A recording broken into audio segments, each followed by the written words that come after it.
Halo semuanya, kembali lagi di channel Awan K News. Semoga saja kalian sehat selalu ya. Jangan lupa sukai video ini dan berlangganan sebelum memulai video ini.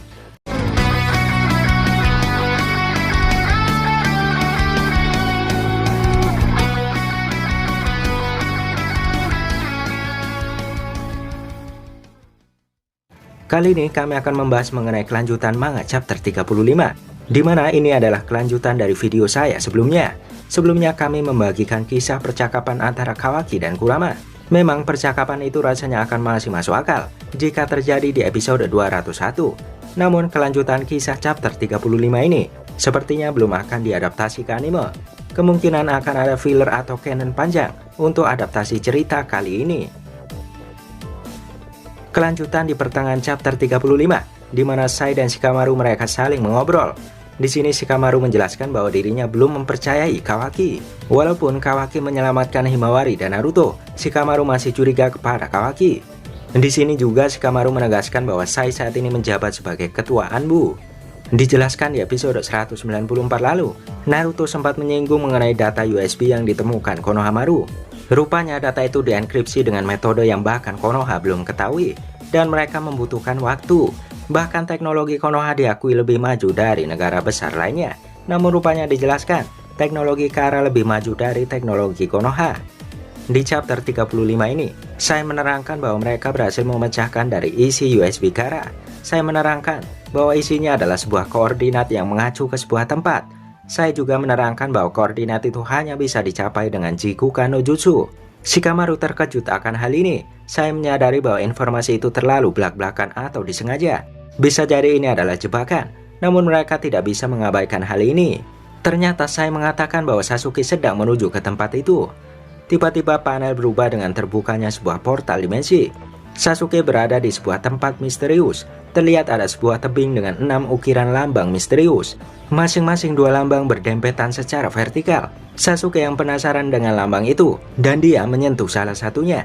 Tidak disangka saat Sasuke menyentuh salah satu lambang, muncul sebuah hologram Otsutsuki Kinshiki. Sasuke terkejut akan hal itu, dan Sasuke mencoba menyentuh lambang di atasnya. Dan benar saja tampak muncul sebuah hologram Otsutsuki Momoshiki. Lalu Sasuke menuju lambang di tengah bagian bawah. Ternyata muncul hologram Kaguya. Sasuke terkejut karena semua yang dilihatnya adalah Otsutsuki yang datang ke bumi selama ini. Sasuke menyimpulkan bahwa tiap lambang saling berpasangan. Namun sayangnya 2 lambang lainnya sudah rusak parah. Sasuke curiga bahwa Kaguya juga mempunyai pasangan. Lalu dia mencoba menyentuh lambang pasangan Kaguya. Benar saja, muncul hologram seorang Otsutsuki bertanduk. Tanpa arah pembaca gambar terlihat dari belakang. Namun dari arah Sasuke, dia bisa melihat jelas wajah Otsutsuki misterius ini. Namun Sasuke tidak mengenali siapa sosok Otsutsuki misterius ini. Kemudian Sasuke mendengar suara seperti binatang buas dari bawah tanah. Tanpa di bawah ada lambang 6 Magatama. Dan di bawah lantai, terdapat sebuah ruangan besar. Namun terkejutnya di bawah tanah, Sasuke melihat sesosok monster raksasa. Di sini Sasuke berkata, "Makhluk apa ini? Apa? Seekor biju?" Tampak monster raksasa bermata satu, itu mengaum menyadari kehadiran Sasuke. Tampak mata monster ini adalah Rinnegan Tomoe, seperti layaknya Sasuke. Sasuke berkata, "Bagaimana mungkin? Tempat apa ini sebenarnya?" Kemudian panel berubah ke desa Konoha. Tampak Naruto, Boruto, Sarada, Mitsuki, dan Kawaki berjalan di jalan setapak. Naruto kemudian bertanya, "Boruto, apakah karma terasa sakit sejak waktu itu?" Boruto menjawab, "Walaupun sudah tidak sakit setelah latihan lalu, tapi aku masih bisa merasakan denyutannya. Dan aku juga tidak bisa tidur. Mungkin juga aku cuma stres." Kemudian Sarada berkata, "Bagus sekali kalau itu alasannya. Jadi kamu mulai sensitif ya?" Di sini justru Mitsuki menjawab, "Kurasa tidak." Sarada kemudian menjawab, "Hei, aku tahu, aku cuma menggodanya." Kemudian Boruto bertanya kepada Kawaki, "Hei, bagaimana denganmu? Apakah karmamu masih terasa sakit?" Kawaki menjawab, "Sama sekali tidak. Aku juga tidak pernah mimpi buruk belakangan ini. Dan aku merasakan gejolak energi yang belum kurasakan sebelumnya." Naruto mendengarkan dan hanya terdiam di sini. Kemudian Sarada bertanya, "Ngomong-ngomong jika mengenai karma, apakah itu ada kaitannya dengan jutsu yang ada di dahi mamaku? Yang dimaksud adalah Sakura." Kawaki terkejut dan Boruto bertanya, "Apa dia punya tanda semacam itu?" Sarada melanjutkan, "Tentu punya, tapi jutsu apa ya namanya? Aku juga belum bertanya mengenai itu." Naruto kemudian menjawab, "Itu namanya Byakugo no Jutsu. Lihatlah Hokage kelima juga punya."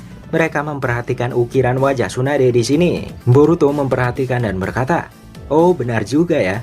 Bentuknya sama dengan Karma." Naruto menjelaskan, "Tiap hari cakra disimpan sedikit demi sedikit. Itu bisa menjadi jurus pamungkas. Tapi pada dasarnya itu adalah ninjutsu. Entah itu ada hubungannya dengan karma atau tidak." Kemudian Kawaki berpendapat, "Bentuknya sangat umum. Itu sering ditemukan di mana saja. Jika semua dikaitkan tentu tidak ada habisnya." Kemudian Mitsuki menyela pembicaraan berkata, "Itu tidak benar. Orang tuaku bilang, Byakugo mempunyai sejarah yang panjang. Masih banyak yang belum terungkap darinya." Boruto terkejut dan Sarada akan menanyakan hal itu kepada Sakura nanti. Boruto kemudian berkata, "Hokage kelima, kurasa kita belum punya petunjuk lain. Walau hanya cerita, sepertinya harus kutanyakan." Kemudian Kawaki menjawab, "Tidak, kau saja. Aku masih ada urusan di rumah." Kemudian Boruto tampak memaklumi keputusan Kawaki. Boruto hendak pergi dan berkata, "Nanti jika ada petunjuk, akan kuhubungi kau lagi. Ayo Mitsuki." Lalu Kawaki menghentikan Boruto dan berkata, "Jigen adalah orang yang menanamkan karma ke tubuhku. Dia adalah orang yang merusakku." Tampak Naruto, Boruto, Sarada, dan Mitsuki terkejut terdiam di sini. Kawaki melanjutkan perkataannya, "Dia tahu segalanya. Dia adalah dinding pemisah yang harus kita lompati untuk kita bisa mengungkap misteri di balik karma dan melenyapkannya. Cepat atau lambat, akan tiba waktunya kita melawannya, dan kita harus mengalahkannya. Walaupun dia menggunakan karma atau lainnya, apapun yang dia gunakan untuk melawan kita." Kemudian Boruto melihat karma di tangan kanannya. Dia berkata, "Baiklah, kita harus berlatih lebih keras untuk mengalahkan Jigen. Kita harus menjadi lebih kuat. Dan ini bukan cuma soal karma. Setelah semua yang terjadi, aku tak akan tinggal diam dengan masalahmu." Tiba-tiba Boruto mengepalkan tangannya dan meletakkan di dada tengah Kawaki. Boruto mengatakan, "Kau mengerti kan saudaraku?" Boruto tersenyum kepada Kawaki dan Kawaki tampak diam terkejut. Naruto, Sarada, dan Mitsuki juga tampak tersenyum di sini. Boruto berkata, "Kita hajar Jigen bersama." Kara juga. Kawaki diam sejenak kemudian berkata, "Baguslah, itu juga yang kuinginkan Boruto." Setelahnya mungkin akan ada episode tambahan, mengingat Boruto dan Mitsuki akan menuju ke tempat Hokage kelima. Mungkin mereka akan sempat bertanya mengenai Byakugo dan memakan satu episode di anime, atau mungkin bahkan mereka tidak sempat bertanya. Kemudian panel beralih ke dimensi lain tempat Sasuke dan monster raksasa berada. Tampak monster itu terkurung di bawah tanah dan bersuara sangat keras. Sasuke kemudian berkata, "Biju, ini mirip dengan Jubi, bahkan dia juga memiliki Rinnegan." Terlihat pasah hitam raksasa menusuk setiap ekor monster ini dan dia tidak bisa bergerak. Sasuke bahkan belum bisa menghitung berapa jumlah ekor monster raksasa itu. Tapi dia bertanya-tanya, siapa orang yang melakukan itu pada monster raksasa ini?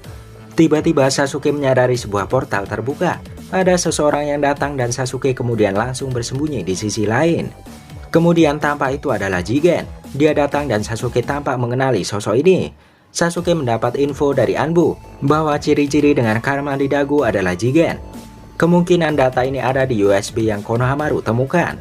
Kemudian Jigen tampak masuk ke bawah tanah dan dia melayang. Dia berkata kepada monster, "Hei Jubi, kau tidak nakal kan?" Kemudian Sasuke terkejut mendengar Jigen berkata Jubi. Tampak Jubi mengamuk dan berusaha memakan Jigen. Kemudian Jigen berkata, "Tenanglah, bukankah sudah kubilang masih terlalu dini untuk memakanku? Aku harus selesaikan wadahnya dulu. Maaf, tapi aku akan mengambil sedikit lagi." Tampak Jigen mengulurkan tangan kirinya dan menyerap cakra dari Jubi. Tentu saja Sasuke terkejut akan hal ini. Seiring cakra diserap, tampak pola karma hitam menyebar di seluruh tubuhnya. Sasuke sadar bahwa Jigen memiliki kemampuan sama dengan Boruto dan Kawaki. Kemudian tampak muncul tanduk di kepala Jigen. Benar saja, Sasuke terkejut. Dia menyimpulkan wujud Jigen ini sama dengan para Otsutsuki lainnya. Kemudian Sasuke berkata di pikirannya, "Aku mencium masalah besar. Situasi lebih berbahaya dari apa yang diperkirakan. Aku harus beritahu Naruto." Kemudian tampak Jigen yang melayang di udara berhenti menyerap cakra Jubi dan dia kembali ke wujud normalnya lagi. Dia berkata, "Bagaimana jika kusapa mereka ya, kedua wadah itu?" Kemudian tampak panel berganti ke Konoha. Tampak Boruto dan Mitsuki sedang berlari di atas pohon ala gaya ninja. Masih tidak jelas apakah mereka sudah menemui Tsunade untuk menanyakan Byakugo atau belum? Tapi menurut kami, mereka sudah menanyakan tentang Byakugo, dan mungkin itu akan ditayangkan pada versi anime tentunya. Saat mereka berlari, Mitsuki bertanya, "Hei Boruto, soal karma, bagaimana jika itu tidak hilang dan akan seperti itu selamanya? Bagaimana perasaanmu?" Boruto menjawab, "Kenapa kau bicara seperti itu? Seolah kau menyumpahiku." Mitsuki menjawab, "Walaupun kau mengalahkannya, belum tentu karma akan hilang. Apalagi soal apa kita bisa mengalahkan Jigen." Boruto menjawab, "Kurasa itu mengerikan, tapi kita tidak usah meributkan akan hal itu." Boruto kemudian melanjutkan dengan gembira, "Benar juga ya, kalau kita anggap ini misi tingkat super keren, bukankah akan bersemangat?" Boruto kemudian serius berkata, "Walaupun targetnya agak sembrono untuk sebuah misi, tapi kita akan usahakan yang terbaik apapun yang terjadi."